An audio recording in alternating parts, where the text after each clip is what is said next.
ইব্রাহিম আলাইহিস সালাতু ওয়াস সালাম সন্তান চেয়ে দোয়া করছে কার কাছে? জোরে বলেন, আরো জোরে বলেন, কার কাছে? যখন উনি ইরাকের বাবেল থেকে হিজরত করতেছেন সিরিয়ার দিকে, বয়স ওনার ৮০-র কাছাকাছি, ৮০-র উপরে বয়স, ৯০-এর কোঠায়। একা একা আছেন, কোনো সন্তান সাথে নাই, স্ত্রী আছে। কিন্তু তখন কি মন চায়, অনেক বৃদ্ধ মানুষ আছে, কোটি কোটি টাকার মালিক, বাচ্চা কাচ্চা ছেলে টেলে নাই, স্ত্রীও মারা গেছে। তখন তার মন চায়, মনে মনে বলে, আল্লাহ, কোটি কোটি টাকা না দিয়া যদি একটা ছেলে দিতেন, আমারে একটু ডাক্তারের কাছে নিয়ে যাইতো, আমারে একটু দইরা দইরা রাস্তায় হাঁটাইতো, আমার একটু সেবা যত্ন করত। ইব্রাহিম আলাইহিস সালাম বার্ধক্যে উপনীত হয়ে গেছে। ওই যে সফরে অবস্থায় দোয়া করেছে, আবার মুসাফিরের দোয়া আল্লাহ ফিরায় না। আবার পয়গম্বর খলিলুল্লাহ দোয়া করছে, রব্বি হাবলি মিনাস সলিহিন, ও রব, আমার একটা নেককার সন্তান দেন। কি সন্তান চাইছে কোন তো? নেককার সন্তান চাইছে। আল্লাহ তাআলা দোয়া কবুল করেছেন, জবাব পাঠায় দিয়েছেন। ফাবাশশারনাহু বিগুলামিন হালিম। আল্লাহ তাআলা বলেন, আমি তাকে একজন সহনশীল সন্তানের সুসংবাদ দিলাম। চাইছে কি? বলে নেককার সন্তান দেন। আল্লাহ বলেন, সুসংবাদ দিলাম সহনশীল সন্তানের। সহনশীলতা এমন একটা গুণ, বলে যেই গুণের মধ্যে বাকি অন্যান্য সব ভালো গুণগুলো পাওয়া যায়। যে হালিম সে আবেদ, যে হালিম সে যাকের, যে হালিম সে শাকের, যে হালিম সে সাবের। এক কথায় তার মধ্যে সব ভালো গুণ পাওয়া যায়। ইব্রাহিম আলাইহিস সালামের ছেলে হইছে, কোন কোন মুফাসসির বলেন ৮৬ বছর বয়সে। কত বছর বয়সে? ৮৬ বছর বয়সে। আমাদের অঞ্চলেও অনেক জায়গায় দেখছি, একজন বিবাহ করছে, ২৫-৩০ বছর পরে আল্লাহ তার একটা ছেলে দিছে, ৩০ বছর পরে একটা সন্তান হইছে। বলেন তো, মায়া মোহাব্বত অন্যদের চাইতে বেশি না কম? অনেক মায়া মোহাব্বত করে, ভালোবাসে। কেউ কেউ ভাবে এটা পোলা না নাতি, বুঝি না তো। অনেক আদর যত্ন করে। একজনে কইতেছে, এই লোকটা এই পোলাটারে নিয়ে এত আদর যত্ন করে কেন? পোলা বানরে এত আদর করার দরকার আছে? কিছু কয় না। আর একজন কয়, বুঝো না, নামিকালে হইছে তো এর লেগে আদর করে বেশি। মানে অনেক পরে হইছে, বুড়াকালে হইছে, ৩০ বছর পরে হইছে, এজন্য আদর মোহাব্বত বেশি করে। ইব্রাহিম আলাইহিস সালামের সন্তান ইসমাইল আলাইহিস সালাম বাবার সাথে চলার উপযুক্ত হইছে। ঘটনা বলা উদ্দেশ্য না, আমার মূল আর একটা জিনিস বলা উদ্দেশ্য, এই জন্য ঘটনাটা বলতেছি। সন্তান যখন বাবার সাথে চলার উপযুক্ত হয়েছে, আল্লাহ তাআলা ইব্রাহিম আলাইহিস সালামকে পরীক্ষা নিচ্ছেন। পরীক্ষা কি? স্বপ্নে দেখাইলেন তিনি তার ওই কলিজার টুকরা সন্তানকে জবাই করতেছে। আল্লাহ তাআলা বলেন, ফালাম্মা বালাগা মাআহুস সাইয়া ক্বালা ইয়া বুনাইয়া ইন্নী আরা ফিল মানাম আন্নী আযবাহুকা ফানজুর মাযা তারা। সন্তান যখন বাবার সাথে চলার বয়সে উপনীত হয়েছে, এই সময় সাধারণত সন্তানের প্রতি মা বাবার মোহাব্বতটা একটু বেশি কাজ করে। ইব্রাহিম আলাইহিস সালাম স্বপ্নে দেখলেন তিনি তার সন্তানরে জবাই করতেছেন। আর সাধারণ মানুষের স্বপ্ন, অলি কুতুব, আবদাল গাউস, সবার স্বপ্ন আর নবীদের স্বপ্ন এক নয়। কারণ আমাদের স্বপ্ন হয়তো ভালো স্বপ্ন, কিন্তু নবী রাসূলদের স্বপ্ন হলো ওহী। তার মানে ওই স্বপ্নে উনি যেটা দেখেছেন ওটা বাস্তবায়ন করার নির্দেশ যিনি দিয়েছেন তিনি কে? তার মানে আপনি জবাই করেন ছেলেরে, নির্দেশ আল্লাহর। এখন এই নির্দেশ পালন করার জন্য অনুমতি নেওয়ার দরকার আছে কারো? আল্লাহ আমারে কইছে যে তুমি সুদ খাবা না, ঘুষ খাবা না। এখন আমি যাই আমার আব্বারে করার দরকার আছে, আব্বু আমি সুদ খাবো কি খাবো না, আপনি একটু বলে দেন তো? জিজ্ঞাসা করার দরকার আছে? দরকার নেই তো। তা মূলত বিষয় হলো, বুজুর্গানে দিন বলেন, অনেকে মনে করে যে পরীক্ষা তো এই জায়গায় আল্লাহ তাআলা নিচ্ছেন তার খলিল তার বন্ধুর। কয় না, পরীক্ষা শুধু খলিলুল্লাহর না, পরীক্ষা তো জবিহুল্লাহরটাও হইতেছে, ঠিক কিনা? পরীক্ষা তো এই জায়গায় দুইটা হইতেছে, বাবা ছেলে উভয়ের পরীক্ষা নেওয়া হইতেছে। বাবা পরীক্ষা নিচ্ছে, বাবার পরীক্ষা নিচ্ছে আল্লাহ, আর আল্লাহ বাবার পরীক্ষা নিচ্ছে আল্লাহ, আর বাবা নিচ্ছে তার সন্তানের পরীক্ষা। পরীক্ষা চলতেছে দুইটা। এইবার সন্তানের কাছে এসে ইব্রাহিম আলাইহিস সালাম বলে, ও আমার বৎস, আমি স্বপ্নে দেখলাম যে আমি তোমাকে জবাই করতেছি, তুমি এই ব্যাপারে কি বলো? সন্তানকে বলতেছে, ফাংদুর মাদা তারা, তোমার মত কি, মতামত কি? সন্তান তো জানে যে আমার বাবা যেই স্বপ্নে দেখছে এই স্বপ্ন সাধারণ স্বপ্ন না, এই স্বপ্ন ওহী। এ স্বপ্ন কি? ওহী, আল্লাহর পক্ষ থেকে নির্দেশ। তা সন্তান কিন্তু এই কথা বলে নাই যে আব্বু ৮৬ বছর বয়সে আল্লাহ আমাকে দিয়েছে, তা আপনি একটু আল্লাহর কাছে বলেন না, আল্লাহ এই আদেশটা না দিয়া এর বদলে আর একটা দিয়া দেন। সন্তানের আচরণ কি? সন্তান বাবার এই কথার সাথে সাথে বলতেছে, ইয়া আবাতি ফাআল মা তুমার, হে আমার পিতা, আল্লাহর পক্ষ থেকে আপনি যে আদেশ প্রাপ্ত হয়েছেন সেটাই আপনি করেন। তার মানে আল্লাহ তাআলা আমাকে জবাই করার নির্দেশ দিয়েছে, আপনি জবাই করেন। সাথে সাথে পিতাকে কেমন যেন সান্ত্বনা দিয়ে সন্তান বলে, সাতাজিদুনি ইনশাআল্লাহু মিনাস সাবিরিন। ইনশাআল্লাহ, আপনি পেরেশানি হয়েন না, আপনি আমাকে ধৈর্যশীলদের অন্তর্ভুক্ত পাবেন। সুবহানাল্লাহ। তাহলে পিতা বলছে, স্বপ্নে দেখছি তোমারে জবাই করতেছি, ছেলে বলে শুয়া পড়ছি, আব্বা জবাই করেন। এই যে বাবার কথার সাথে সাথে সন্তান যে এই আদেশ বাস্তবায়নের জন্য নিজের ফেদা বানায়া দিছে, কেন হইছে? বলে যত কারণ, তার মধ্যে অন্যতম এক কারণ হলো ওই সেই দুআ, রব্বি হাবলি মিনাস সলিহিন। আমাদের অভিভাবকদের অভিযোগ, বলে হুজুর ছেলের কোনো কিছুতে অভাব রাখি না, মেয়ের কোনো কিছুতে অভাব রাখি না, এরপরেও কথা শুনে না, কি হইছে? কয় হুজুর ডানে বলতে যাইতে বললে বামে যায়, বামে যাইতে বললে ডাইনে যায়, দাঁড়াইতে বললে শুয়ে পড়ে, হুজুর কি করবো বুঝতেছি না। তা আমি অনেকরে বলতে মন চায় যে ইব্রাহিম আলাইহিস সালামও সন্তানের জন্য দোয়া করছে, রব্বি হাবলি মিনাস সলিহিন। আপনার সন্তান হওয়ার আগে আপনি কতবার দুইজন মিলে আল্লাহর কাছে এই দোয়া করছেন, এটা আগে আমারে কোন। এজন্য সন্তানের জন্য পিতামাতার দোয়া, এটা সন্তানের জীবনে অন্যতম প্রভাব বিস্তারের কারণ। এজন্য যারা বিবাহ করছে, সন্তান হয় নাই, দোয়া একাগ্রতার সাথে করবে কার কাছে? জোরে বলেন কার কাছে? আল্লাহ তাআলার কাছে। আবার দেখা যায় অনেকে আল্লাহর কাছে ছেলে চাইছে, মেয়ে হইছে, রাগ হওয়া যাবে নাকি? রাগ হওয়া যাবে না, কারণ ছেলে হোক মেয়ে হোক দেয় কে? যদি বাস্তবে মহিলার অসুবিধার কারণে মেয়ে হইতো, বাস্তবতা মহিলার অসুবিধার কারণে হয় না। যদি কারণটাই এমন হইতো নারী পুরুষের কারণে ছেলে হয় মেয়ে হয়, তাইলে নারী হওয়ার জন্য মেয়ে হওয়ার জন্য দায়ী করা যাইতো ছেলেকে। আমরা কাউরে দায়ী করি না, কারণ আল্লাহ তাআলার হাতে এটা দেওয়ার চাবি। ইয়াহাবু লিমান ইয়াশাউ ইনাসা ওয়া ইয়াহাবু লিমান ইয়াশাউ যুকুর আও ইউযাওয়িজুহুম যুকরানা ওয়া ইনাসা ওয়া ইয়াজআলু মান ইয়াশাউ আকীমা। তিনি যাকে চান মেয়ে দেন, যাকে চান ছেলে দেন, যাকে চান দুইটাই দেন, যাকে চান তিনি কোনোটাই দেন না। তাহলে চাইছি ছেলে, হইছে মেয়ে, কিন্তু মেয়েটা দিছে কে? এখন যদি মুখটারে পেশার মতো গোমরা বানায় রাখে, কি হইল? তাইলে বলেন তো, ফয়সালা তো আল্লাহর, আল্লাহ দিছে, এটার উপরে নারাজি প্রকাশ করা হইল, খবরদার। আবার অনেকের ক্ষেত্রে এমন আছে, বিবাহ করছে, দোয়া করে, সন্তান হয় না। আবার ডাক্তার দেখাইছে যে কোনো শারীরিক অসুবিধা আছে কিনা। অনেকের ক্ষেত্রে এমন হয় যে কোনো রকমের অসুবিধা নাই, কিন্তু সন্তান কনসেপ্ট হয় না।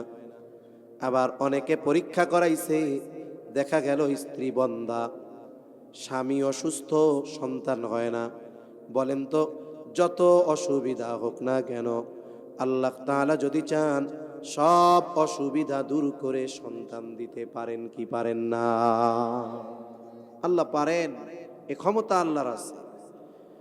অনেক মানুষ আছে দেশ বিদেশে পরীক্ষা করাইছে, তাদের দুইজনের মধ্যে কোনো অসুস্থতার অসুবিধা নাই, কিন্তু এরপরেও হয় না। না হওয়ার কারণ কি? কোন আল্লাহ দেয় না। না হওয়ার কারণ কি? আল্লাহ দেয় না। তবে এই অবস্থা যখন হয় তখন মানুষ দুই দলে বিভক্ত হয়ে যায়। গ্রাম অঞ্চলে আছে বিশেষ করে, দেশ বিদেশে ডাক্তার দেখাইছে, কোনো অসুবিধা নাই, কিন্তু সন্তান হইতেছে না। এবার কিছু লোক কয় যে শোনো, সব কিছু ডাক্তার ইঞ্জিনিয়ার দিয়া হয় না, কিছু জিনিসের জন্য ফকির কবিরাজ লাগে। বলে কি বলে না? জোরে কোন বলে কি বলে না? বলে। মনিটরের আওয়াজটা আরো ছাড়েন, মনিটরের আওয়াজটা ছাড়েন। কই সব জিনিস ডাক্তার ইঞ্জিনিয়ার দিয়া হয় না, কিছু জিনিস ফকির কবিরাজ লাগে। এক কাম করো, অমুক জায়গায় গরম সার মাজার আছে, ওইখানে যাও, এক ফকির আছে, ওনার কাছে গেলে পোলাপান হইব। নাউজুবিল্লাহ।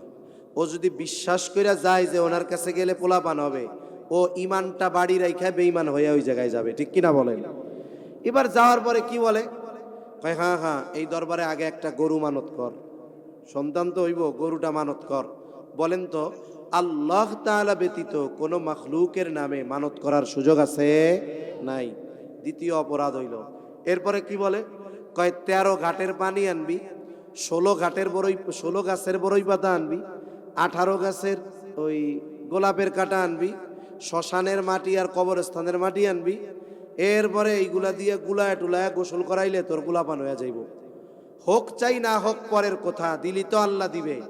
কিন্তু বলেন তো, ও যদি বিশ্বাস করে যে এইটার কারণেই সন্তান হইছে, বলেন তো ঈমানের 12টা বেজে যাবে কি যাবে না? কিছু লোক তো পথভ্রষ্ট হয়ে ঈমান হারা হয়ে যাচ্ছে। আবার কিছু আল্লাহর বান্দা আছে, ওরা চিন্তা করে দুনিয়ার কারো যেই ক্ষমতা নাই, সেই ক্ষমতা কার?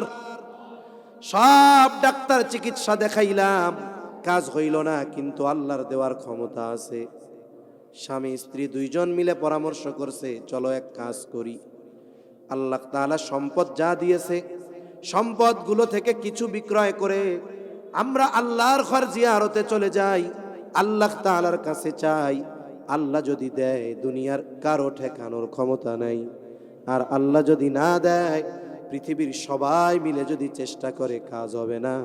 চলো দেখি আল্লাহর কাছ থেকে মঞ্জুর করানো যায় কিনা। স্ত্রী তার গহনা বিক্রয় করে, স্বামী জমি জাতি বিক্রয় করে, স্বামী স্ত্রী দুইজন চলে গেছে হজের সফরে। এইরকম ব্যক্তির খবর আমার জানা আছে, এই জন্য বলতেছি। দুইজন চলে গেছে হজে। ওই জায়গায় গিয়ে যত দোয়া কবুলের স্থান আছে আর জায়গা আছে, সব জায়গায় গিয়ে একেবারে একনিষ্ঠতার সাথে আল্লাহর কাছে দোয়া করছে। কারণ কিছু জায়গা আছে, কিছু সময় আছে, এই দোয়া কবুলের স্থান আর সময়টা পৃথিবীর সব মানুষ পায় না। বলে যারা জায়গা মতো থাকে তারা পায়।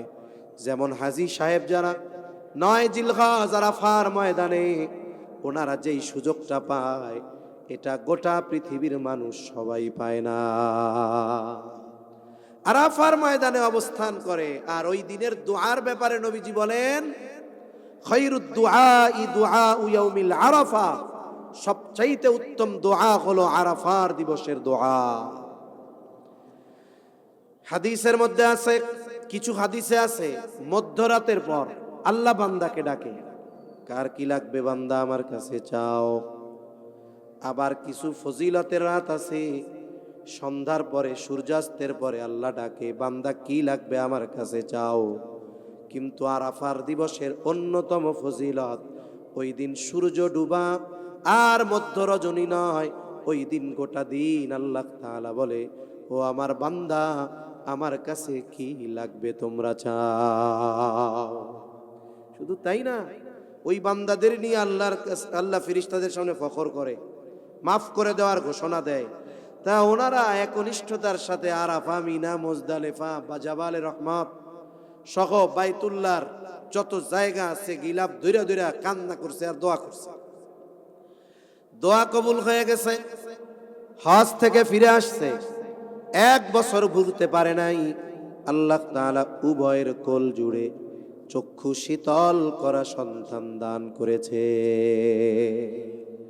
তাহলে যদি কোনো কিছু অসুবিধা না থাকে, তারপরেও হয় না, কিন্তু দেওয়ার ক্ষমতা আছে কার? ফকির কবিরাজের কাছে গিয়ে সন্তান পাইলাম না এক জিনিস, ওই সন্তান পাওয়ার আশায় ঈমান হারানো যাবে না।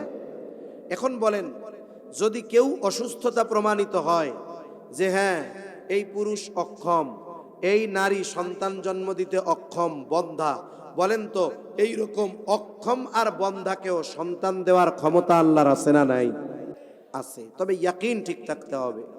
অসুস্থতাকে আল্লাহ দূর করে দিতে পারে, ইয়াকিন ঠিক থাকতে হবে। হযরত জাকারিয়া আলাইহিস সালাম, কোরআন থেকে ঘটনাটা শুনাই।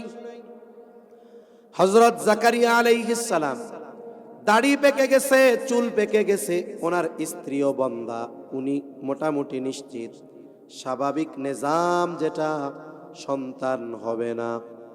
কিন্তু এক ঘটনা ওনার হৃদয়ের অবস্থাকে একটু পরিবর্তন করে দিয়েছে। ঘটনা হলো মারিয়াম আলাইহিস সালাম, উনি যখন মূলত মায়ের গর্ভে, তখন ওনার মা মানত করছে, আল্লাহ আমার যেই সন্তান, একে আমি বাইতুল মুকাদ্দাসের খেদমতের জন্য আপনার নামে এরে মানত করলাম, আপনার জন্য দিয়ে দিব। ও বাইতুল মুকাদ্দাসে ইবাদত বন্দেগী করবে আর আপনার ঘরের খেদমত করবে, বিবাহ শাদী কিছুই দিব না। মুফাসসিরিনে কিরাম বলেন, ওই সময়টাতে বাইতুল মুকাদ্দাসের খাদেম হিসাবে কোনো নারীকে নেওয়া হইতো না। তা উনি মানত করছে কি, যেই সন্তান দুনিয়ায় আসবে আপনার নামে মানত করলাম, এরে আমি একবারে ওয়াকফ করে দিমু, বিবাহ শাদী কিছু দিব না। এখন উনি মূলত এই জায়গায় কৌশলে আল্লাহ তাআলার কাছে ছেলে চেয়েছে। মানতটা করছে কি, মসজিদে দিয়া দিমু, মসজিদে দিতে হইলে শর্ত কি, ছেলে হতে হবে। তার মানে উনি ছেলে মুখ দিয়া বলে নাই ঠিক, কিন্তু চাইছে ছেলে। এখন হইছে তো মেয়ে, হওয়ার পরে হায় হায় হইল কি এটা? আল্লাহ জানায় দেন, এটা তো সাধারণ মেয়ের মতো মেয়ে নয়, তুমি যে বিবাহ দিবা না, আমার জন্য মানত করছো, তোমারটাও ঠিক থাকবে, আমি আল্লাহ এর দ্বারা এমন কিছু করাবো, আমার এক মহা কুদরতের বহির প্রকাশ আমি এর দ্বারা ঘটাবো। সুবহানাল্লাহ। এখন মানত তো করছে, যেহেতু কি করা যাবে? ওনার বাবা ইমরান, উনি ছিলেন বাইতুল মুকাদ্দাসের ইমাম। উনি মারা যাওয়ার পর বাইতুল মুকাদ্দাসের ইমাম হইছেন ওনার খালু জাকারিয়া আলাইহিস সালাম। এখন যেহেতু সাবেক ইমামের মেয়ে আর মা মানত করছে, মানতের সময় নির্দিষ্টভাবে বলে নাই যে ছেলে হইলে দিমু, যেহেতু এখন মানত করছে, আবার ইমাম সাহেবও ওনার খালু, তাইলে পরিবারের লোকজন আছে, ওনারা পরামর্শ করলেন ঠিক আছে, তাইলে ওনার যেই মানত এটা পূরণের ব্যবস্থা করা যায়। সে তো শিশু, লালন পালন কে করবে? লটারি দেওয়া শুরু হয়েছে। যে কয়বার লটারি দেয় প্রত্যেকবার নাম আসছে খালু জাকারিয়া আলাইহিস সালামের। ওনারাও চাইছে যেন এমন হয়, আবার সবাই চাইছে যে আমি দায়িত্ব নেই, কিন্তু ওনারা চাইছে জাকারিয়া আলাইহিস সালাম হলে ভালো হয়। এবার জাকারিয়া আলাইহিস সালামের নাম লটারিতে, এবার উনি লালন পালনের জিম্মাদার। আস্তে আস্তে উনি বড় হইছেন। যখন বড় হইছেন, ওনার জন্য মসজিদের পাশে একটা রুম বানায় দেওয়া হয়েছে। উনি দিনভর ওই জায়গায় ইবাদত করে, আর রাতের বেলায় খালার কাছে সময় কাটায়। অতি দিনের বেলায় ওইখানে, রাতের বেলায় খালার বাসায়, আর সকল তদারকির দায়িত্ব হযরত জাকারিয়া আলাইহিস সালামের। এবার উনি আস্তে আস্তে প্রাপ্তবয়স্ক হইলেন। তাফসীরের মধ্যে আসছে 13 অথবা 15 বছর বয়স ওনার হয়েছে। আর আহাদ্দুল বুলুগ, বালেগ হওয়ার সর্বশেষ সময় সীমা 15 বছর। কয় বছর? জোরে বলেন না, কয় বছর? ইংরেজি হিসাবে না, চন্দ্র হিসাবে 15 বছর। তাইলে ইংরেজি হিসাবে ওই 14.5 বছরের কাছাকাছি হয়, ঠিক না? কিন্তু আমাদের দেশের এক আইন, আমি এক জায়গায় লেখা দেখছি, এমনি তো আছে, লেখাটা হলো এইরকম, কক্সবাজার ইনানি সি বিচে এক জায়গায় লেখা বিশাল আকারে, 18 বছরের আগে সবাই শিশু। 18 বছরের আগে সবাই শিশু। কিন্তু বলেন তো ইসলাম কি বলে? 15 বছর চন্দ্র হিসাবে হয়ে যাবার পর, এর আগেও হতে পারে, এটা হলো শেষ সীমা। এর পরে কোনো আলামত যদি না পাওয়া যায়, বালেগ হওয়ার কিছু আলামত আছে না, পুরুষেরও আছে, নারীরও আছে। এখন পুরুষেরও কোনো আলামত দেখা যায় নাই, নারীরও কোনো আলামত দেখা যায় নাই। বয়স 15 পার হয়ে গেছে, বলেন তো তাকে নাবালক আর নাবালিকা বলার কোনো সুযোগ নাই। স্বাভাবিকভাবে আলামত প্রকাশ পেয়ে যায় এই বয়সের আগে। এখন উনারও আলামত প্রকাশ পাইছে। এখন উনি পবিত্রতার জন্য গোসল করতে গেছেন, এক জায়গায় পর্দা নাড়াইছেন। আচ্ছা, আমার একটু কথা জেনে আসছিল, এটা বলা দরকার। এই যে 18 বছরের আগে সবাই শিশু, এই স্লোগানের দ্বারা কি হয় জানেন? কিশোর অপরাধ আমাদের সমাজে সময়ের সাথে সাথে বাড়তেছে না কমতেছে? বাড়তেছে। গতকাল আমার প্রোগ্রাম ছিল নোয়াখালী। নোয়াখালী থেকে প্রোগ্রাম শেষ করে আসার পথে সোনারগাঁও মোগরাপাড়ার আগে আমাদেরকে ডাকাত ধরছে। ডাকাত, একটা জ্যাম লাগছে, ওরা রোডের পাশে ওত পেতে থাকে। যখনই গাড়ি একটু স্লো হয় বা কোনো কারণে জ্যাম লাগে, সাথে সাথে ওরা রামদাও লাঠি টাঠি নিয়ে চলে আসে। তা একেবারে ওরা ওদের ভাষায় আর কি, দোকানদাররা কয় না যে আজকে বিসমিল্লাহ হয় নাই, এ কথা বলা ঠিক না, তবে বলে ভিন্ন উদ্দেশ্যে যে আজকে বেচা কিনা এখনো শুরু হয় নাই। তা ওদের ভাষায় আর কি বলতেছি যে ওরা বিসমিল্লাহ করছে আমাকে দিয়ে আর কি, মানে উদ্বোধন করছে আমাদের দিয়ে।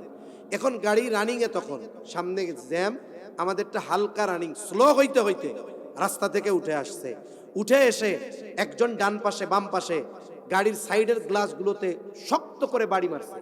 কিন্তু গাড়ি হালকা রানিং থাকায় হয়তো বাড়িটা এক জায়গায় চাপ পড়ে নাই, যখনই ছড়ায় গেছে বাড়ির যেই শক্তি, এটা যখন ছড়াইছে আল্লাহর রহমতে গ্লাস আর ভাঙে নাই। আমরা একটু বাম দিয়ে আগায় গেছি। তা এই সময়টুকুর মধ্যে যে কয়েকজন আমার নজরে পড়ছে, এর মধ্যে ওই কয়েকজনকে মনে হয়েছে এদের কারো বয়স 18 বছরের বেশি হবে না। এদের কারো বয়স 18 বছরের আগে বেশি হবে না।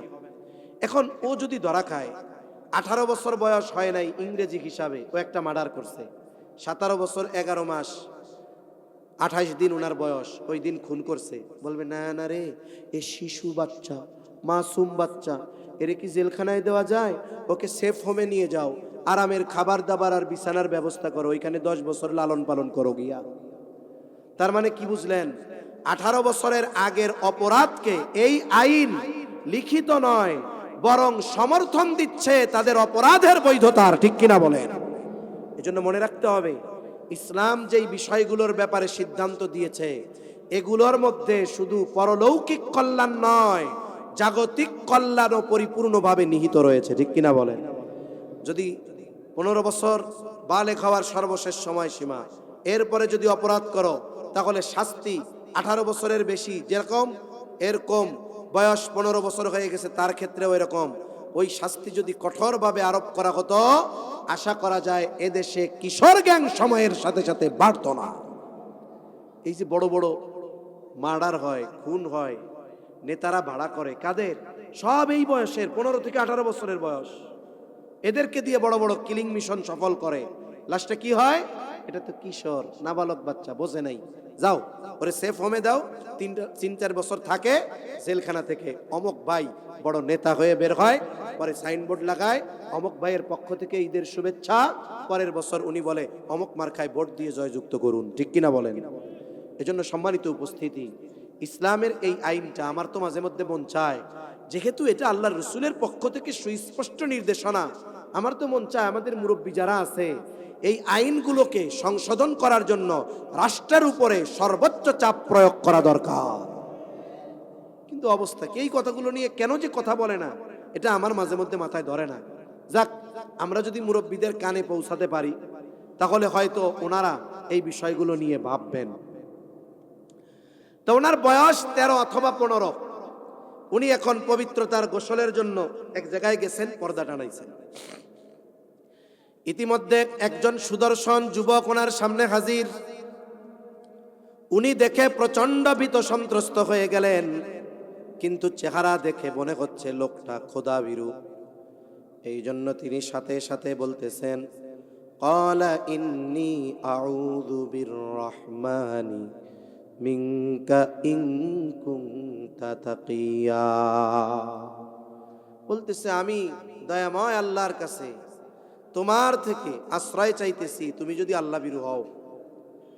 তা উনি তো মানুষ না, উনি তো ফেরেশতা। উনি সাথে সাথে জবাব দিয়ে দিলেন। মুফাসসিরিনে কেরাম বলেন এই জায়গায় মারিয়াম আলাইহিস সালামেরও একটা পরীক্ষা হতে পারে। এইবার উনি জবাব দিলেন, তুমি ভয় পেও না, আমাকে তোমার রব পাঠিয়েছেন, আমি তোমার রবের প্রেরিত একজন দূত, ফেরেশতা। ক্বালা, তিনি বলতেছেন, ইন কুনতা তাকিয়া, ক্বালা ইন্নামা আনা রাসূলু রাব্বিকি লিআহাবা লাকি গুলামান যাকিয়া। আমারে পাঠাইছে তোমার রব, আমি তোমার রবের প্রেরিত এক দূত। আসছি কেন? লিআহাবা লাকি গুলামান যাকিয়া, তোমার এক পবিত্র সন্তান দেওয়ার জন্য। তার মানে আল্লাহর পক্ষ থেকে তোমাকে একজন নেককার সন্তান দেওয়ার জন্য তোমার রব আমারে পাঠাইছে। বলে কি সন্তান হবে কেমনে? লাম ইয়ামসাসনি বাশারু ওয়া লাম আকু বাগিয়া,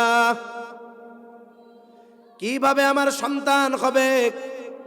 আমারে তো কোনো পুরুষ স্পর্শ করে নাই, আমি ব্যভিচারিণীও নয়, কিভাবে আমার সন্তান হবে?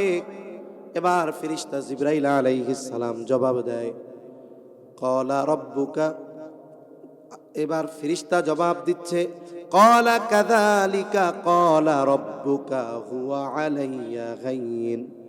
তিনি বলেন তোমার রব যেভাবে চায় সেভাবে হবে, আর এটা তোমার রবের জন্য শুধু সহজ নয়, বরং অতি অতি সহজ। এবার আল্লাহর নির্দেশে ফেরেশতা রূহ ফুঁকে দিলেন। এবার তিনি সন্তান সম্ভবা। মুফাসসিরিনে কেরাম বলেন একটা মেয়ে যখন প্রেগন্যান্ট হয়, তার সন্তান ভূমিষ্ঠ হওয়ার সময় যত নিকটবর্তী হয়, তার শারীরিক গঠন তত পরিবর্তন হয়, ঠিক কিনা? এমনিই বোঝা যায় যে ইনি সন্তান সম্ভবা। কিন্তু মারিয়াম আলাইহিস সালামের ক্ষেত্রে আল্লাহর কুদরত, যতক্ষণ ঈসা আলাইহিস সালাম ভূমিষ্ঠ হন নাই এবং উনি নিজে সন্তানকে কোলে করে ওনার সম্প্রদায়ের কাছে যতক্ষণ না আসছেন, ততক্ষণ পর্যন্ত ওনার ঘরের মানুষ, ওনার খালা, অন্যান্য নারী কেউ জানতো না যে ওনার গর্ভে একটা সন্তান আছে। সুবহানাল্লাহ। আল্লাহ তাআলা ওই অবস্থাকে মানুষের চোখের আড়াল করে দিয়েছেন। দ্বিতীয় বিষয়, যখন কেউ সন্তান সম্ভবা হয়, স্বাভাবিকভাবে ডাক্তার কি বলে যে আপনি ওনাকে ভালো খাওয়াবেন, আপেল কমলা খাওয়াবেন, আনার বেদানায় লিচু এগুলা খাওয়াবেন, সাথে সাথে দুধ ডিম কলা খাওয়াবেন। আবার কি বলে যে এগুলো খাওয়াবেন কেন? এগুলো খাওয়ার দ্বারা ওনার দেহে পুষ্টি পাবে, ওনার দেহে যদি পুষ্টি পায় তাহলে সন্তান পুষ্টি পাবে। স্বাভাবিক এই নিজাম অতীত থেকে আসতেছে। কিন্তু মারিয়াম আলাইহিস সালাম যে সন্তান সম্ভবা, ওনার খালু জানে না, খালা জানে না, কেউ জানে না, কিন্তু জানে কে? জোরে বলেন না কে? আল্লাহ তাআলা জানে। এজন্য মারিয়াম আলাইহিস সালামের এই গর্ভকালীন ভালো খাওয়ানোর জিম্মাদারি আল্লাহ দুনিয়ার কাউকে দেন নাই, নিজে নিয়ে নিয়েছেন। সুবহানাল্লাহ। এবার জাকারিয়া আলাইহিস সালাম খোঁজ খবর নেওয়ার জন্য মারিয়াম আলাইহিস সালামের রুমে ঢুকে। যখনই ঢুকে তখনই দেখে হরেক রকমের ফলমূল। আল্লাহ তাআলা বলেন, কুল্লামা দাখালা আলাইহা জাকারিয়াল মিহরাবা ওয়াজাদা ইনদাহা রিজকা।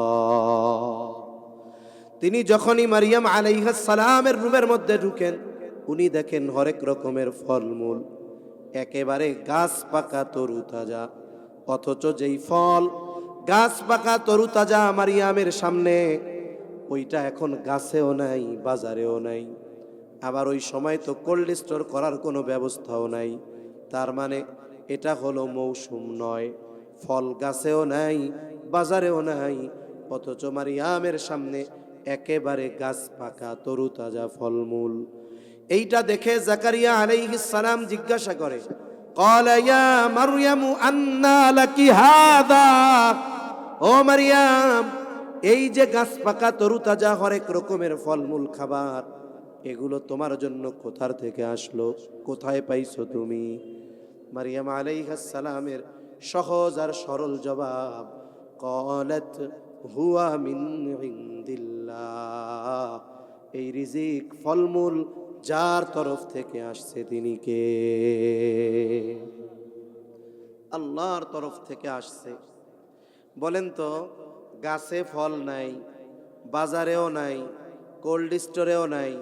আল্লাহ যদি তার কারো বান্দারে খাওয়াইতে চায়, মৌসুম লাগবে না, বাজারে লাগবে না, একেবারে তরুতাজা ফল খাওয়াইতে পারে কি পারে না? আল্লাহ পারে। এই পারার বিষয়টার এর উপরে আমাদের যত ঈমান, তার চাইতে নবী রাসূলগণের বিশ্বাস অগণিত গুণ বেশি। এজন্য উনি আর কিছু বলেন নাই। বলে আমাদেরও বিশ্বাস আছে, তবে ওনাদের মতো না। তো এই জন্য আমরা কি করতাম, আগে জিজ্ঞাসা করতাম, পাইছো কই? আল্লাহ দিছে।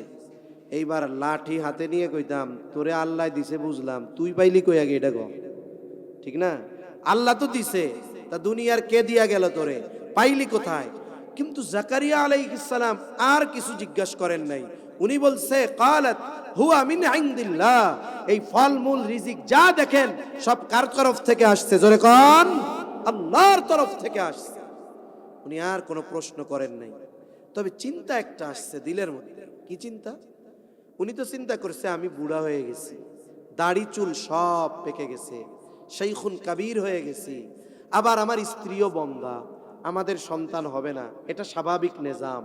কিন্তু গাছে ফল নাই, বাজারে নাই, স্টক করা নাই, তরুতাজা গাছ পাকা, কেমন যেন গাছ থেকে পাকা ফল ছিঁড়ে আনছে, আল্লাহ মারিয়ামরে খাওয়াইতেছে। তাইলে আমি বৃদ্ধ, আমার স্ত্রী বন্ধা, তাতে কি? আল্লাহ চাইলে সন্তান হতে পারে কি পারে না? এবার উনি ওই জায়গায় দোয়া করছে, হুনালিকা দাআ জাকারিয়া রাব্বা ক্বালা রাব্বি হাবলি মিন লাদুনকা যুররিয়াতান তাইয়্যিবা ইন্নাকা সামিউদ দুআ। জাকারিয়া আলাইহিস সালাম দোয়া করছে ওই রুমের মধ্যে, ওই জায়গায়, ও রব, আপনি আমাকে একটা পবিত্র সন্তান দেন। রব্বি হাবলি মিন লাদুনকা যুররিয়াতান তাইয়্যিবা, আপনি আপনার পক্ষ থেকে আমারে একটা পবিত্র সন্তান দেন। দোয়া করছে। বলে দোয়া কবুলের যতগুলো শর্ত, এর মধ্যে অন্যতম একটি শর্ত হলো একাগ্রতা আর একনিষ্ঠতা। একেবারে ইখলাসের সাথে, একনিষ্ঠতার সাথে দোয়া করা। অনেকে দোয়া করে দেখবেন, রব্বানা যালামনা আনফুসানা ওয়া ইল্লাম তাগফির লানা ওয়া তারহামনা লানাকুনান্না মিনাল খাসিরিন। দোয়া করছে, আল্লাহ আপনি আমার এইটা দেন। এবার পাশে আরেকজন, এই এই এই ওটা তুই সরাও তো, আল্লাহ এবার আমার এইটা দেন। এবার আরেকজন, এই মিয়া সারেন তো, যত পিছে যান, রব্বানা আতিনা ফিদ দুনিয়া। এখন বলেন তো, এই যে দোয়া করতেছে, দোয়ার মধ্যে একাগ্রতা আছে? দোয়া নিয়ে তামাশাও করে আমাদের দেশে। অনলাইনে বেগম খালেদা জিয়ার জন্য দোয়া করে এক পাগলা, এর নাম হলো সিদ্দিক। ও এক সময় দেখি শেখ মুজিবের জন্য দোয়া করে, আর এক সময় হাসিনার জন্য করে, আর এক সময় এখন দেখতেছি খালেদা জিয়ার জন্য করে। কন্ত ও যে কোয়ালিটিতে দোয়া করে, ওই দোয়া ও না, সারা পৃথিবীর সারা মানুষ যদি ওই পদ্ধতিতে দোয়া করে, ও দোয়া ওই জবান যদ্দূর যাবে এর উপরে আর উঠবে না। ঠিক কিনা বলেন? দোয়া কবুলের অন্যতম শর্ত হলো একাগ্রতা, একনিষ্ঠতার সাথে দোয়া করা, মানে দিলের সাথে হট কানেকশন হয়ে যায়। তাই জাকারিয়া আলাইহিস সালাম দোয়া করছেন, এমনিই তো পয়গম্বর, আর অবস্থা যখন ওইটা একেবারে যথাযথভাবে একটার সাথে একটার কানেক্টিভিটি এমন হইছে যে উনি ওই দোয়া কইরা গিয়া নামাজে দাঁড়াইছে, আর আল্লাহ তাআলা ফেরেশতার মাধ্যমে সন্তানের সুসংবাদ পাঠায়া দিয়েছে।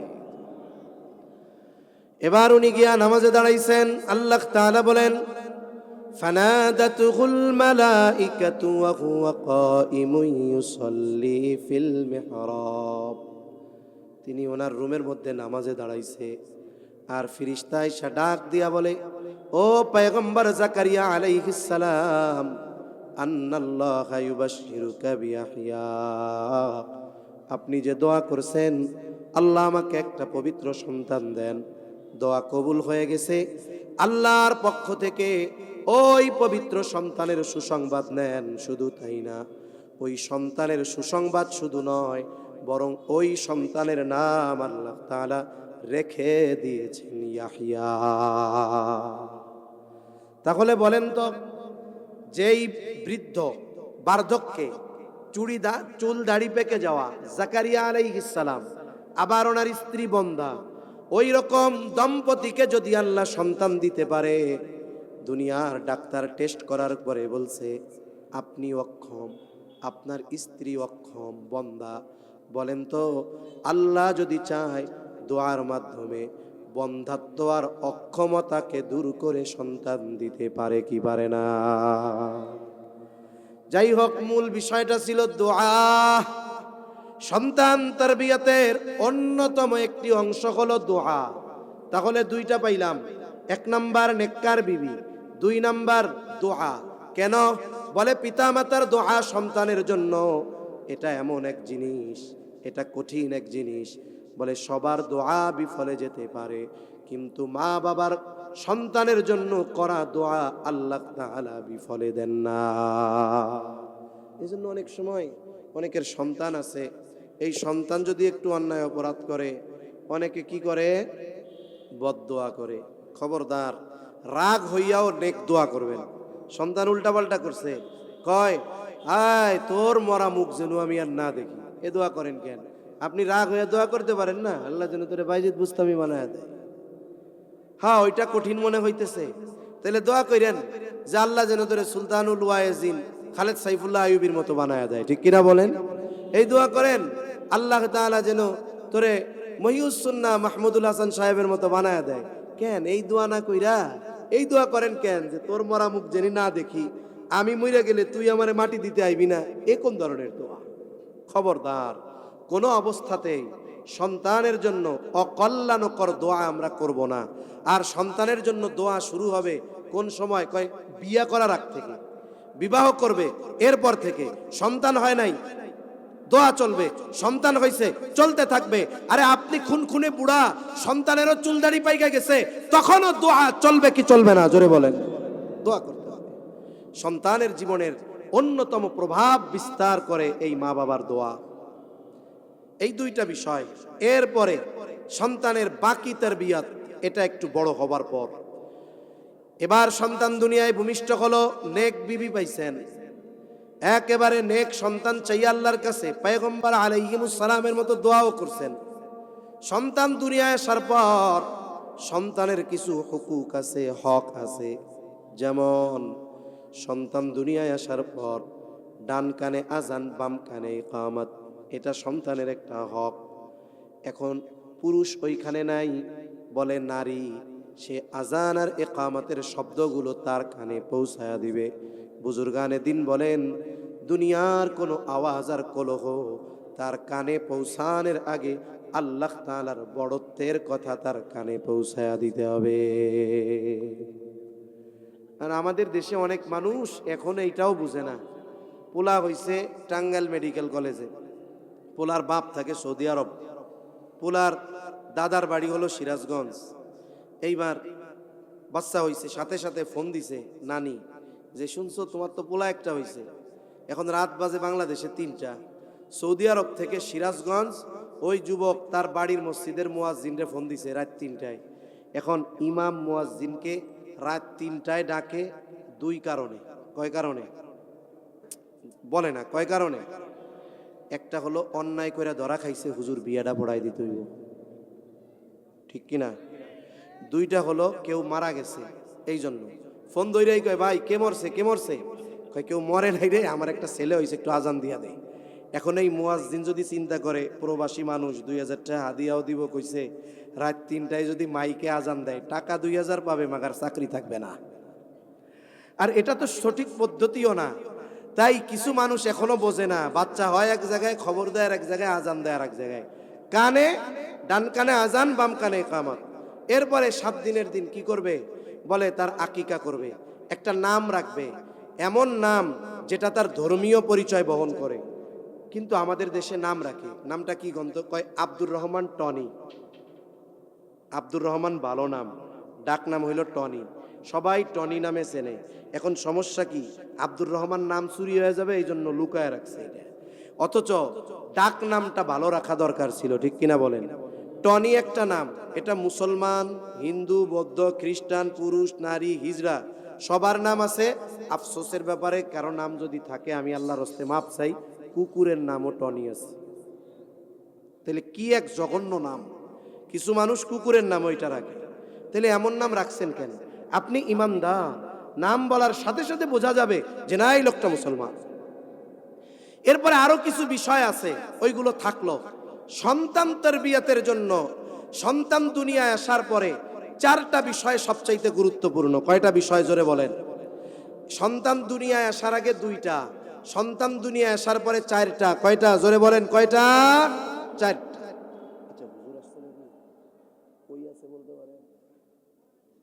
আচ্ছা, কয়টা বিষয় জোরে কোন? 4টা। সন্তান এইবার তার হকগুলো আদায় করা হলো। সন্তান এবার আস্তে আস্তে বড় হচ্ছে, সুন্দর নাম রাখছেন, সব ঠিক আছে। এবার আস্তে আস্তে বড় হচ্ছে, এইবার তাকে সর্বপ্রথম শেখাতে হবে ঈমান। তাওহীদ আর ঈমানের বীজ তার বুকে রোপণ করতে হবে। তার অন্তরে তাওহীদ আর ঈমানকে সুদৃঢ় করতে হবে।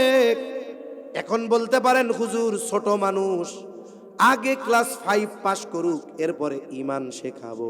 আমি বলি তা হবে না।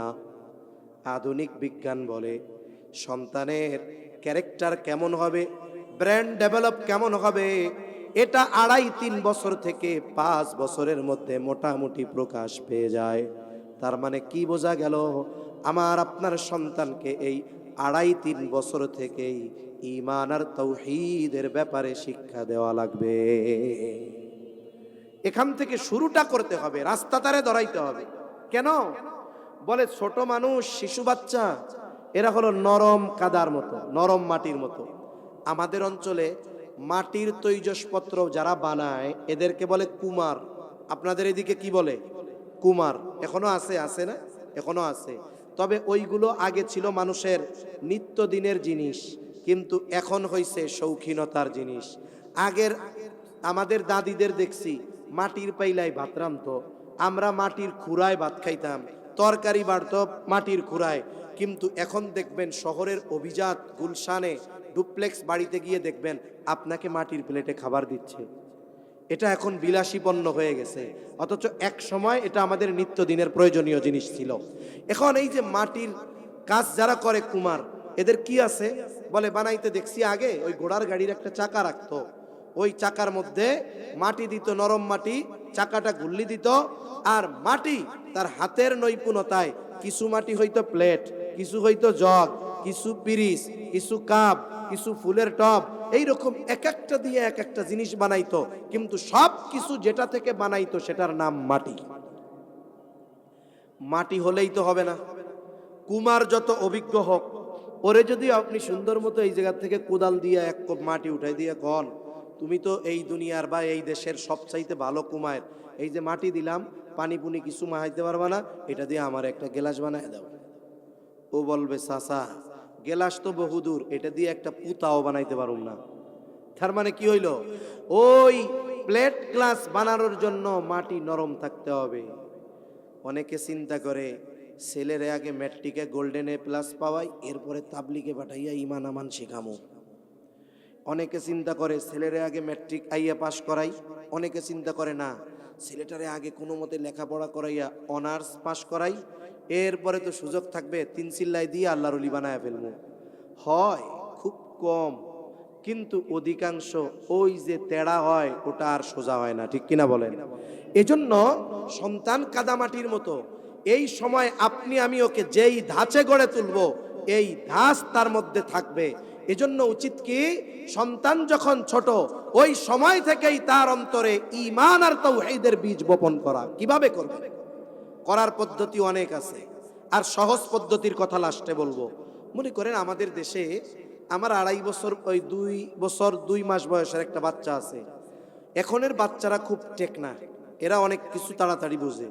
তা ওরেও দেখছি ঘুম পাড়াইতে গেলে যদি বলি গল্প শোনামু, তা আমার বড় বাচ্চা যেটা, এর জন্য এক সেট গল্পের বই কিনছি। মুফতি ইয়াহইয়া ইউসুফ নদভী হাফিজাহুল্লাহ, ওনার একটা সিরিজ গল্পের বই আছে, দাদু একটা গল্প বলো। তা ছেলেটারে আমি মাঝে মধ্যে, ওর মা মাঝে মধ্যে, ওর দাদি ওই গল্প থেকে গল্পগুলা নিজেদের ভাষায় শোনাই। তা ওই যে দেখছে গল্প, এখন ছোট বাচ্চা যখন শুয়াইতে কই যে আব্বু আসো গল্প বলি, ও দৌড় দিয়া বই নিয়ে আসে। তার মানে গল্প কি ওইটা মোটামুটি 2 বছর 2 মাস হলেও ও বুঝতে পারতেছে। তার মানে ছোট বাচ্চারা গল্পের প্রতি চাহিদা তাদের এখনো আছে। এখন আমরা তো গল্প শোনাই, কি গল্প? আমরা গল্প শোনাই হলো এক দেশে এক রাজা ছিল, তার একটা ঘোড়া ছিল, ঘোড়ার 2টা পাখনা ছিল, এটা দিয়ে উইড়া সুন্দর মতো একবারে বিশাল দূরে চলে যাইত।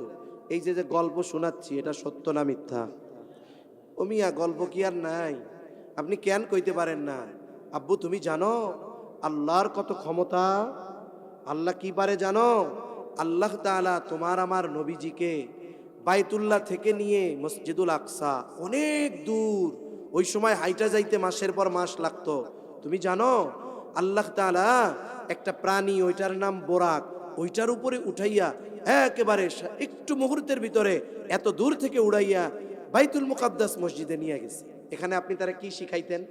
1 নাম্বার আপনি তাকে মেরাজের উপরে তার ঈমান আসতো, 2 নাম্বার আল্লাহর ঘরের পরিচয় পাইতো, 3 নাম্বার বাইতুল মুকাদ্দাসের পরিচয় পাইতো, 4 নাম্বার আল্লাহর ক্ষমতার ব্যাপারে তার জানা হয়ে যাইতো। ঠিক কিনা বলেন?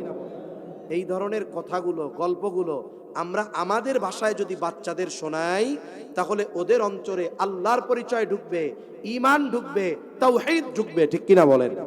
এজন্য গল্প এগুলোর মাধ্যমে আমরা তাদেরকে ঈমান শেখাতে পারি। 2 নাম্বার, এবার আপনি তার উত্তম আখলাকের উপরে গড়ে তুলতে হবে।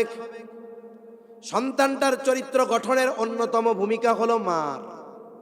এখন আপনি চান আপনার ছোট ছেলেটা যেন ছোট থাকতেই সালাম দেওয়ায় অভ্যস্ত হয়। আপনার 2 বছরের বাচ্চা, 3 বছরের বাচ্চা, ও সালাম দেয় না। আপনি যদি তারে লাঠি নিয়ে বলেন ওই সালাম দেস না কে, ও মায়ের খাইয়া কান্না করবে কিন্তু সালাম দিবে না। ওকে শেখাতে হবে অনুকরণ প্রিয় বাচ্চারা, ওরা দেখে দেখে শিখে। এই যে অনেক সময় অনেক মানুষ আছে মাদ্রাসার হিতাকাঙ্ক্ষী শুভাকাঙ্ক্ষী সবাই, কিন্তু কিছু মানুষের মাদ্রাসার ব্যাপারে নামাজ কালাম পড়ে, হজও করছে, মসজিদের সভাপতি, এক মাদ্রাসার সেক্রেটারি, এরপরে কবরস্থানের কেশিয়ার, এরপরেও মাদ্রাসা আর উলামায়ে কেরামের প্রতি বিদ্বেষ আছে। এমন লোক আছে না নাই? খালি দোষ খুঁজে, কেমনে দোষ পাওয়া যায়।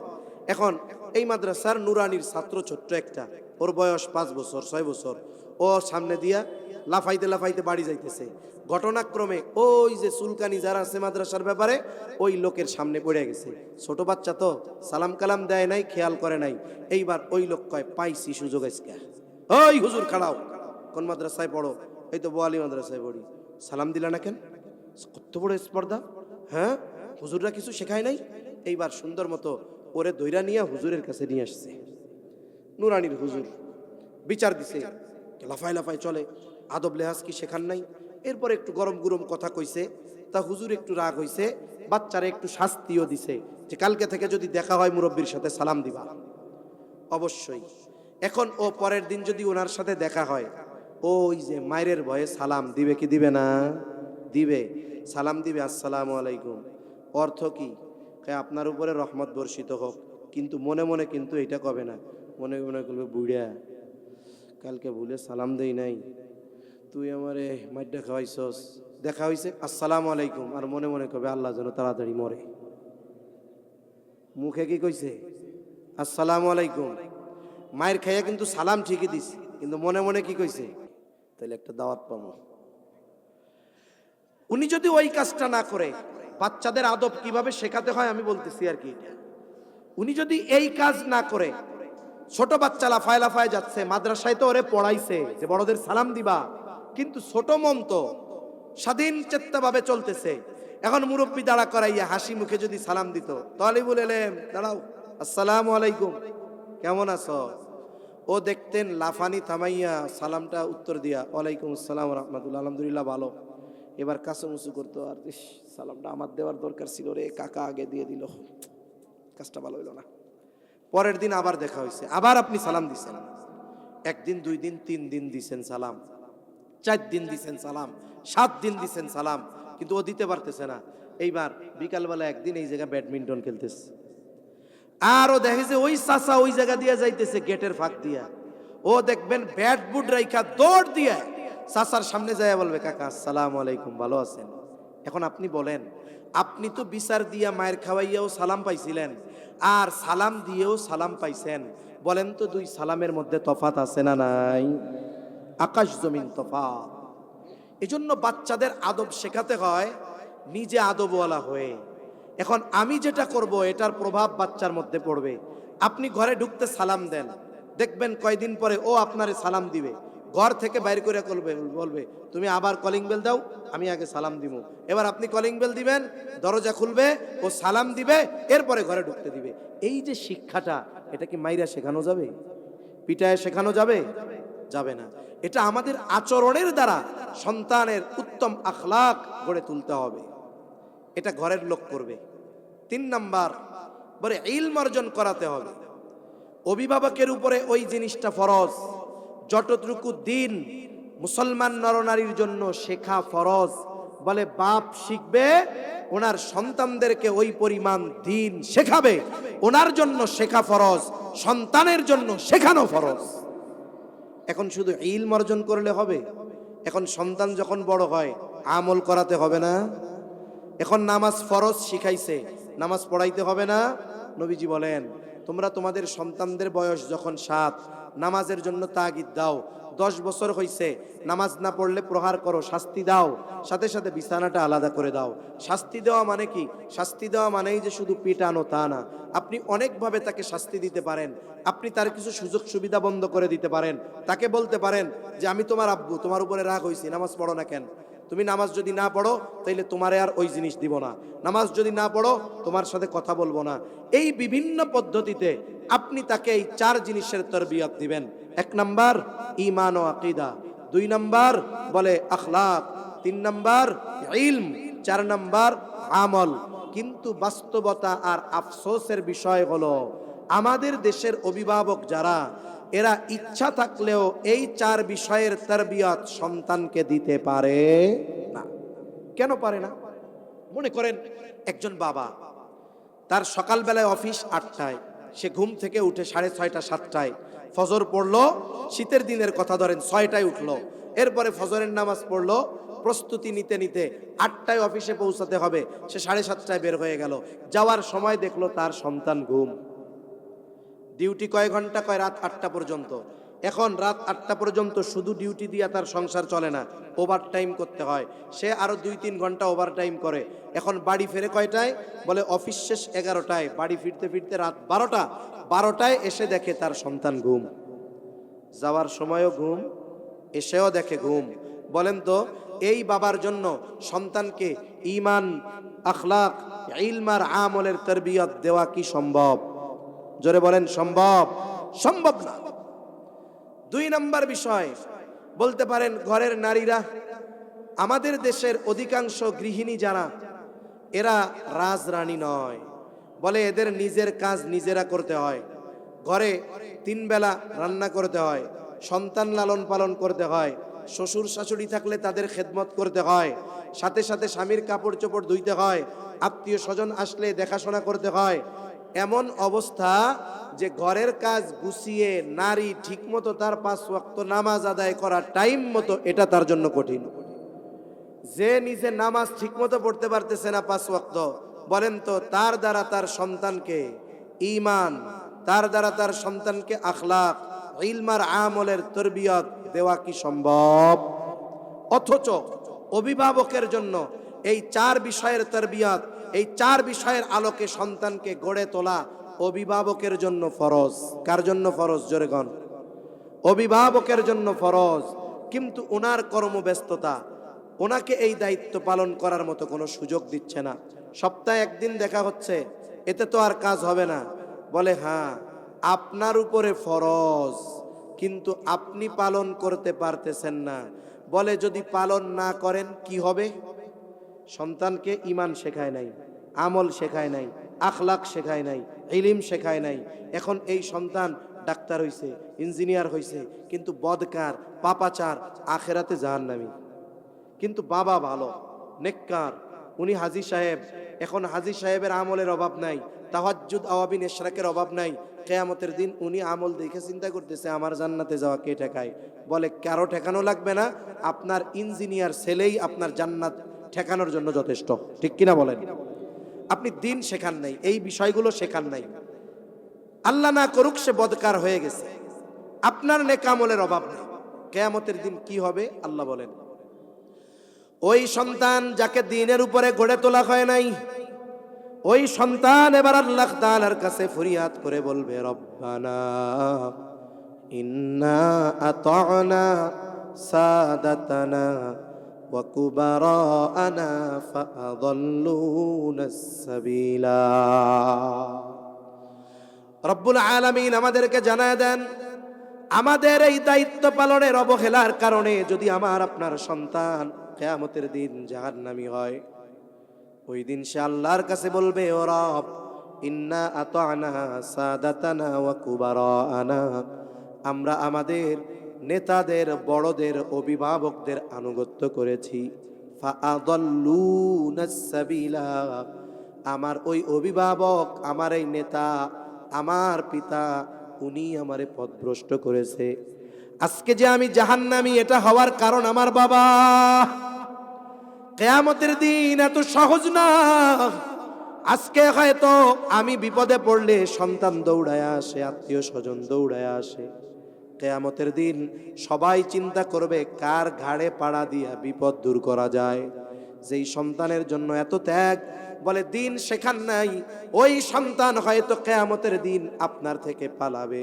কারণ কিয়ামতের ময়দানের একটা চিত্র আল্লাহ তাআলা বলেন, ইয়াউমা ইয়াফিরুল মারউ মিন আখিহি ওয়া উম্মিহি ওয়া আবিহি ওয়া সাহিবাতিহি ওয়া বানি লিকুল্লি ইমরিইম মিনহুম ইয়াউমাইযিন শা'নুন ইউগনি। আল্লাহ তাআলা বলেন, কিয়ামতের দিন ভাই ভাইয়ের থেকে পালাবে, ওয়া উম্মিহি ওয়া আবিহি, পিতামাতার থেকে পলায়ন করবে, ওয়া সাহিবাতিহি ওয়া বানি, স্ত্রী সন্তানদের থেকে পলায়ন করবে।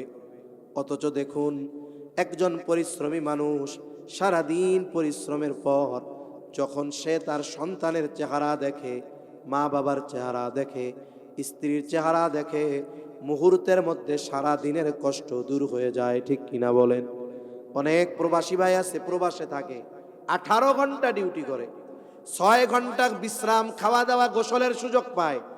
অথচ ওই সময়টাতেও যদি বাচ্চা ঘুমায় থাকে, মোবাইলটা ভিডিও কলে দিয়া স্ত্রীর কাছে বলে, ও কলিজার সন্তানরে একটু দেখাও, কারণ এই যে কষ্ট আমার সন্তানের জন্য, বলে 18 ঘন্টার যেই পরিশ্রম, যেই কষ্ট, মোবাইলের মধ্যে সন্তানের চেহারা দেখার সাথে সাথে দূর হয়ে যায়। তাহলে যেই সন্তানের জন্য রক্ত পানি বানায় ফেললেন, যেই সন্তানের জন্য সব কিছু শেষ করে ফেললেন, ওই সন্তান স্ত্রী থেকেও মানুষ পলায়ন করবে, লুকিয়ে থাকবে। প্রত্যেকটা মানুষ তার নিজের চিন্তায় বিভোর থাকবে, কি হবে আজকে, নাফসি নাফসি, কি হবে আজকে। ওই দিন এটা মনে করার সুযোগ নাই, আমি আমার সন্তানকে ভালো খাওয়াইছি, ভালো পড়াইছি, ভালো স্কুলে দিয়েছি, এই জন্য কিয়ামতের দিন আমারে ধরবে না, এটা বাবার কোনো সুযোগ নাই। বলে সন্তান যদি জাহান্নামী হয়ে যায়, পথচ্যুত পথভ্রষ্ট হয়ে যায়, আল্লাহ তাআলার কাছে অভিযোগ দায়ের করে বলবে, ফাআযাল্লুনাস সাবিলা, ও রব, আমার পিতা আমাকে পথভ্রষ্ট করেছে। আজকে জাহান্নামী হওয়ার জন্য উনি দায়ী। বলেন তো, অনেক সময় গ্রামে দুইটা প্রতিপক্ষ থাকে, ভিলেজে, গ্রামে গ্যাঞ্জাম লাগলে দুই প্রতিপক্ষ। এখন এক দলের, দুই দলের নেতা, উনরা উমরা গেছে, সৌদি আরব উমরা করার জন্য গেছে। ইতিমধ্যে উনি জানেও না কিছু না, ওনার দলের লোক প্রতিপক্ষের একজনরে মার্ডার করে ফেলছে। উনি কিন্তু আদেশও দেয় নাই, জানেও না। এখন পলিটিক্স হলো কি, যেই পক্ষের লোক মরে এরা মনে মনে কয় আলহামদুলিল্লাহ, আরো দুইটা মরলে ভালো হইতো। কেন? মামলা জমবে, ধুমসে ইনকাম করা যাবে। এইবার ওরা মামলা করছে। বলেন তো, মামলায় 1 নাম্বার আসামি কে হবে? কে হবে? কোন? হ্যাঁ, যিনি উমরায় আছেন অথচ উনি জানেও না, অর্ডারও দেয় নাই, মামলা কিন্তু হয়ে গেছে। কেন হবে? বলে উনি হলো ওই দলের অভিভাবক। উনি ওই দলের কি অভিভাবক? অভিভাবকের উপরে 1 নাম্বার মামলা হবে। ঠিক অনুরূপ ভাবে কিয়ামতের দিন অভিভাবকের ব্যাপারে মামলা দায়ের করবে, বলবে জাহান্নামী হওয়ার জন্য আমার বাপ দায়ী। কি করব? আল্লাহ তাআলার কাছে ওনার শাস্তি বাড়ানোর জন্য সুপারিশ করবে, রব্বানা আতিহিম দিআফাইনি মিনাল আযাব। ও রব, যেহেতু ওনার কারণে আমি জাহান্নামী, উনি 1 নাম্বার আসামি, ওনার আযাব দ্বিগুণ করে দেন। তার মানে জান্নাতে তো দিবেনই না, বরং আযাব আপনি দ্বিগুণ করে দেন, আপনি লানত বর্ষণ করেন। একটু চিন্তা করে দেখেন, দুনিয়ায় যদি কোনো পিতা সন্তানের কারণে অপমানিত হয়, সহ্য করতে পারে না, আর ওই কিয়ামতের দিন সন্তানের কারণে যদি অপমানিত হতে হয়, এর চাইতে বড় কষ্টের আর কোনো কিছু আছে নাকি? এজন্য অভিভাবক হিসাবে আমাদের সন্তানদেরকে এই 4 জিনিসের তরবিয়ত দেওয়া আমাদের উপরে। নবী এবং রসুল, নবী এবং আল্লাহ, রসুল এবং আল্লাহ আমাদেরকে জানিয়ে দিয়েছেন এই 4 বিষয়ের তরবিয়ত দেওয়া, এই 4 বিষয়ের আলোকে সন্তানকে গড়ে তোলা, এটা আমাদের উপরে ফরজ। কি জোরে বলেন, আরো জোরে বলেন। ঘুম আসতেছে? হুজুর চলে আসবে, সমস্যা নাই, তাকবীর দেন। নারায়ে তাকবীর, নারায়ে তাকবীর, মাশাআল্লাহ। তাহলে সন্তানকে ঈমান, আকীদা, আখলাক, ইলম ও আমল এর শিক্ষা দেওয়া অভিভাবকের উপরে কি? জোরে বলেন তো, আরো জোরে বলেন কি? এখন বলেন, ফরজ তো এমন এক আমল যেটা আদায় না করলে পরকালে শাস্তি আছে না নাই? আছে। এখন বিষয় হলো আমরা পারতেছি না কেন? কর্মব্যস্ততা। ঘরের মানুষ পারতেছে না কেন? বলে ঘরের ব্যস্ততা। কিন্তু শিক্ষা তো দিতেই হবে, নাইলে দুনিয়া আখেরাত বরবাদ। বলে হ্যাঁ, এই জরুরি শিক্ষার জিম্মাদারি, দায়িত্ব এই যে জামিয়া হুসাইনিয়া, আশরাফিয়া, বোয়ালি মাদ্রাসার মতো বাংলাদেশের আনাচে কানাচে যত মাদ্রাসা আছে, প্রত্যেকটা মাদ্রাসা অভিভাবকদের এই ফরজ জিম্মাদারি নিজেদের কাঁধে তুলে নিয়েছে। ঠিক কিনা বলেন? কেন? মাদ্রাসাগুলাতে ঈমানের শিক্ষা দেওয়া হয় কি হয় না? জোরে বলেন, হয় কি হয় না? ঈমানের শিক্ষা দেওয়া হয়। ছোট বাচ্চা, ওরেও জিজ্ঞাসা করবেন, কও ঈমানের ভিত্তি কি কি? ও দেখবেন কালে ঈমানে মুফাসসাল বলে দিছে, আমানতু বিল্লাহ ওয়া মালাইকাতিহি ওয়া কুতুবিহি ওয়া রুসুলিহি ওয়াল ইয়াউমিল আখিরি ওয়াল কদরি খাইরিহি ওয়া শাররিহি মিনাল্লাহি তাআলা ওয়াল বা'সি বাদাল মাউত বলে দিবে। তার মানে কি?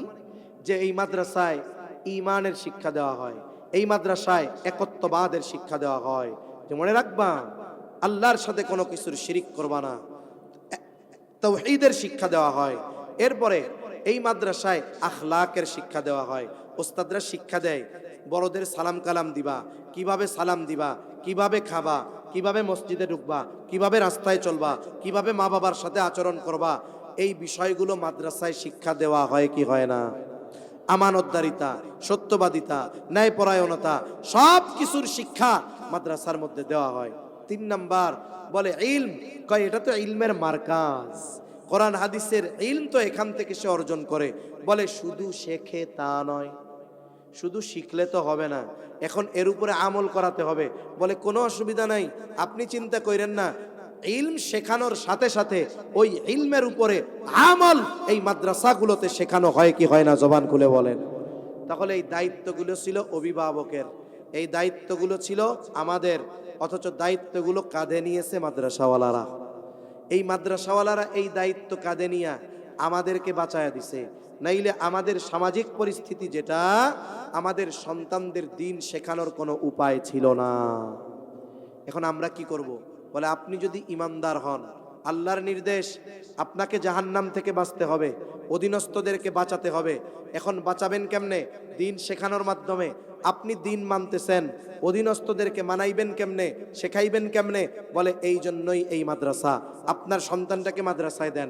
আপনি বলেন যে আমার তো হুজুর মন চায় আমি ডাক্তার বানাবো, আমার তো মন চায় ইঞ্জিনিয়ার বানাবো, আমার তো মন চায় ওরে দিয়ে ওই বিষয়ে ডক্টর পিএইচডি করাবো, তা হুজুর মাদ্রাসায় দিয়ে দিলে হবে? আমি বললাম হবে। আপনার সন্তানকে প্রাইমারি শিক্ষাগুলো দেন মাদ্রাসায়। প্রায় মাদ্রাসার মধ্যে নুরানি ক্লাস 5 পর্যন্ত আছে না নাই গণ? এই 5 বছর ওই বাচ্চা যখন মাদ্রাসায় পড়বে, চ্যালেঞ্জ দিব, লিখে নিয়ে যেতে পারেন। ও পরিপূর্ণ ঈমান শিখবে, পরিপূর্ণ উত্তম আখলাক অর্জন করবে, সাথে সাথে সে ইলম শিখবে, যতটুকু ফরজ ওই 5 বছরে সে শিখবে, সাথে সাথে আমল শিখবে। তাহলে কি হলো? বলে যেটা জরুরি ছিল সেটা তার অর্জিত হয়ে গেল, ভিত মজবুত হয়ে গেল, ফাউন্ডেশন মজবুত হয়ে গেল। এবার তারে নিয়ে আপনি স্কুলে দিছেন, এই যে তার ভিত্তি হলো দিন। কি হবে? বলে ওইখানে হরেক রকমের ফিতনা থাকবে, হরেক রকমের মতবাদ থাকবে, সবগুলোকে পাশ কাটিয়ে এসে সামনে চলতে থাকবে। কিসের মতো? আমাদের দেশে একটা মাছ পাওয়া যায়, আপনাদের এলাকায় কি বলে জানি না, ওইটা কেদার মধ্যে থাকে, মাগার ওর গায়ে কেদা লাগে না। কি মাছ? বাইন মাছ। কেদার মধ্যে থাকে কিন্তু গায়ে কাদা লাগে না। ওরে উঠাবেন, দেখবেন ওর গায়ে কোনো কাদা নাই।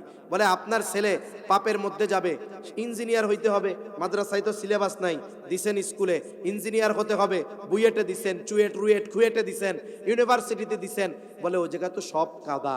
বলে আপনি তো আপনার ছেলেরে ওই নুরানি মাদ্রাসায় দিয়া কি মাছ জানি বাইম মাছ বানায়া দিছেন, ওই নোংরার মধ্যে দিয়ে চলবে, ওই নোংরা গায়ে লাগবে না, শিরিকর গায়ে লাগবে না, ব্যভিচারর গায়ে লাগবে না, অশ্লীলতা গায়ে লাগবে না, ও ওই অবস্থায় ওর গন্তব্যে পৌঁছায়া যাবে। ঠিক কিনা বলেন?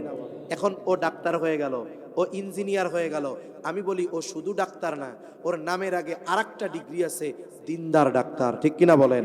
ইঞ্জিনিয়ার শুধু ইঞ্জিনিয়ার না, নামের আগে আরেকটা পদবি আছে, কি বলে? দিনদার ইঞ্জিনিয়ার। তাহলে লাভ কি?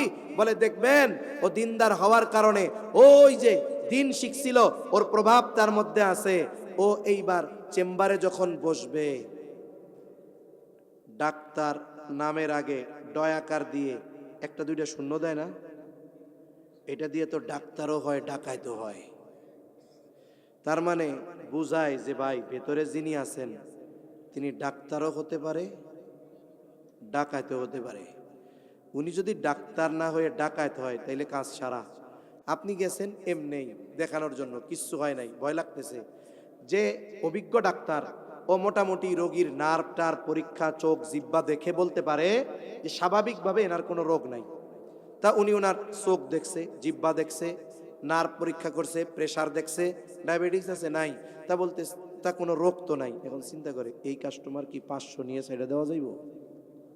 হ্যাঁ, ভিজিট 500 নিয়ে ছেড়ে দেওয়া যাবে? কয় আমারে ডায়াগনস্টিক সেন্টার একটা রুম দিছে, এসি লাগায়া দিছে, ডেকোরেশন করে দিছে, এদের কিছু হক আছে না? এবার লেখছে 10,000 টাকার টেস্ট, কিন্তু ও জানে এই রোগীর কিচ্ছু হয় নাই। আবার ডায়াগনস্টিক সেন্টার কয়া দিছে শোনেন 500 ভিজিট আপনি নিচ্ছেন, ঠিক আছে, অসুবিধা নাই, টেস্ট যা করাবেন 20% না 30%, 40%, 50% আপনার। এইরকম ডাকাত আছে না নাই? এরপরে কি করবে? টেস্ট দেওয়ার সাথে সাথে চিন্তা করবে কিছু ওষুধ তো দেওয়া দরকার। এইবার আবার আর এক চিন্তা মাথার মধ্যে, বাইরে রুগীর যত সিরিয়াল তার চাইতে ব্রিফকেস বাহিনীর সিরিয়াল বেশি। এখন বেক্সিমকোয়ালা আছে, স্কয়ারওয়ালা আছে, কি লিখবো? এনারে তো জ্বরের ওষুধ খাওয়ামু, লেখে সকালে খাবেন হলো এইচ+, রাতে খাবেন হলো নাপা, আর দুপুরবেলা খাবেন হলো ওই রিসেট। তিনটাই কিন্তু নাপা, জ্বরের ওষুধ। এইবার বাইরে আসা মাত্রই একজন ফটো তুলবে, ও কবে না ঠিক আছে আমার নাপা লেখছে রে। ও বলবে কি যে না না না আমার রিসেটও তো লেখছে, ও আমার এক্স এক্স যে এক্স নাকি আছে না একটা এক্সপা এক্সপা এইচ+, হ্যাঁ এইটাও তো লেখছে। যাক ঠিক আছে, কারণ ওই জায়গা থেকেও তো কিছু হাদিয়া আসছে। তাহলে কি হলো? ওনার যে আচরণটা হলো এটা ডাক্তারের আচরণ নয়, এটা ডাকাত আর কসাইয়ের আচরণ। কিন্তু যদি ওই যে দিন থাকে তাইলে ও বলবে আপনার কিচ্ছু হয় নাই, এই যে এইগুলো একটু ভিটামিন টিটামিন খাইয়েন, জানগা, কোনো টেস্ট মেস্ট লাগবে না। কেন হইল? কয় ওর মধ্যে দিন আছে এই জন্য। না, অনেক মানুষ জীবনের শুরুতে খারাপ থাকে, আল্লাহ তাআলা ওই যে হেদায়েতের মালিককে হয়তো জীবনের এক সময় আল্লাহ পরিবর্তন করে দেয়, এটা হতে পারে। কিন্তু স্বাভাবিক বিষয়ের কথা বলতেছিলাম, আপনার ছেলে ইঞ্জিনিয়ার, আমাদের দেশে কিছুদিন রডের বদলে বাঁশ পাওয়া যাইতো, যাইতো কি যাইতো না? খুইটা মুইটা দেখে যে বিল্ডিং এর কলাম দিয়া তুইছে বাঁশ দিয়া, কি অবস্থা! তা আপনার ছেলে যদি ইঞ্জিনিয়ার হয়, বালু ভেজাল দিবে না, কম বেশি করবে না, ওই রকম বিল্ডিং করবে না, বাঁশ দিবে না, বরং ও চিন্তা করবে এই দায়িত্ব আমার কাছে আমানত, আল্লাহ আমাকে দেখতেছে, উল্টাপাল্টা করা যাবে না, আমানতদারিতার সাথে দায়িত্ব পালন করবে। ঠিক কিনা বলেন? আর যদি ওই দিক দিয়ে মাদ্রাসায় পড়ে হাফেজ আলেম হয়ে যায়, তাহলে কি হলো? বলে এই সন্তান জেনারেলে হইছে কিন্তু দিনদার তো, এর কারণেও আপনি দুনিয়ায় সম্মানিত হবেন, আখেরাতে এর কারণে ধরা খাবেন না। শুনেন, বুঝেন, কিন্তু সন্তানকে দিনদার বানাইছেন, সন্তান ডাক্তার ইঞ্জিনিয়ার হইছে, আপনার চেষ্টায় কোনো ত্রুটি নাই, তাইলে এই সন্তানের কারণে দুনিয়ায় সম্মানিত হবেন, আখেরাতে ধরা খাবেন না। তবে ছেলেটারে যদি হাফেজ বানান, ছেলেটারে যদি আলেম বানান, তাইলে দুনিয়ায় তো সম্মানিত হবেন, আখেরাতেও সর্বোচ্চ সম্মানিত হবেন। ঠিক কিনা বলেন? হাফেজে কোরআনের মা হইছেন, বাপ হইছেন, হয়তো হাফেজে কোরআনদের আজকে পাগড়ি দেওয়া হবে, বাপদেরকে দেখানো হবে, বলে ওটা হলো আখেরাতের মঞ্চে যা হবে ওটার ট্রায়াল ভার্সন। বুঝেন নাই? এইখানে দেওয়া হইতেছে, বাপরে হয়তো টুপি দিবে, ছেলেরে হয়তো পাগড়ি দিবে, কিন্তু ওই দিন তো আল্লাহ তাআলা হাফেজরে বলবে, এই ইকরা ওয়ারতাকি ওয়ারাত্তিল কামা কুনতা তুরাত্তিলু ফিদ দুনিয়া ফাইন্না মানজিলাকা ইনদা আখিরি আয়াতিন তাকরাউহা।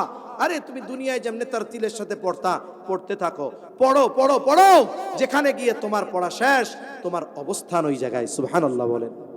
মনে করেন দুনিয়ায় আপনার এক ছেলে বিসিএস ক্যাডার, তিনি এখন যে কোনো এক মন্ত্রণালয়ের জয়েন্ট সেক্রেটারি অথবা উনি উপসচিব অথবা সচিব হয়ে গেছেন, কিন্তু বাপ তার লিখতে কলম ভাঙে। তার মানে এই ডিজিটাল জামানায় ওনারে যদি কয় একটু নাম লিখে সিগনেচার দেন, কয় কালাকালি নাই, টিপসই মারে আর কি, নিজের নাম লিখতে পারে না। কিন্তু সচিব তো ঢাকা শহরে বিশাল এক অ্যাপার্টমেন্ট দিয়ে থাকে, একেবারে ল্যান্ড ক্রুজার গাড়ি তার আছে, হায়ার লেভেলের সর্বোচ্চ ফ্যাসিলিটি তারা পায়। এখন বলেন তো গভর্নমেন্ট কি বলবে যে সচিব সাহেব আপনাকে যেই 2 তলা ডুপ্লেক্স বাড়ি দিলাম, না একেবারে ব্র্যান্ড নিউ 5 কোটি টাকার ল্যান্ড ক্রুজার দিলাম, কিন্তু আপনি এই গাড়িতে আর এই বাসায় আপনার কৃষক বাবাকে আনতে পারবেন না? এটা কি কেউ বলবে? বরং ওই সচিবালয়ে যখন ছেলের সাথে বাপ ঢুকবে, একেবারে দারোয়ান থেকে যখন পরিচয় জানবে যে সচিব সাহেবের বাপ, সব কিছু বাদ দিয়া, পারলে পোলারে স্যালুট বাদ দিয়া বাপরে 14টা মারবে। ঠিক কিনা বলেন? যখন এক একজন ঢুকবে, জানবে যে সচিব সাহেবের বাপ, উপসচিব দাঁড়ায় বলবে, চাচা যান এইখানে বসেন, এইখানে বসেন, এইখানে বসেন। অথচ বলেন তো ওই চেয়ারে বসতে উপসচিবের কি ফাড়া গেছে সে জানে, অথচ ওই যে লিখতে কলম ভাঙ্গে ওই বাপ সুন্দর মতো এক লাফে গিয়া সচিবের চেয়ারে বৈশা পা দুলাবে আর কবে চা দেও। ঠিক কিনা বলেন? এই যে তার মানে কি হলো?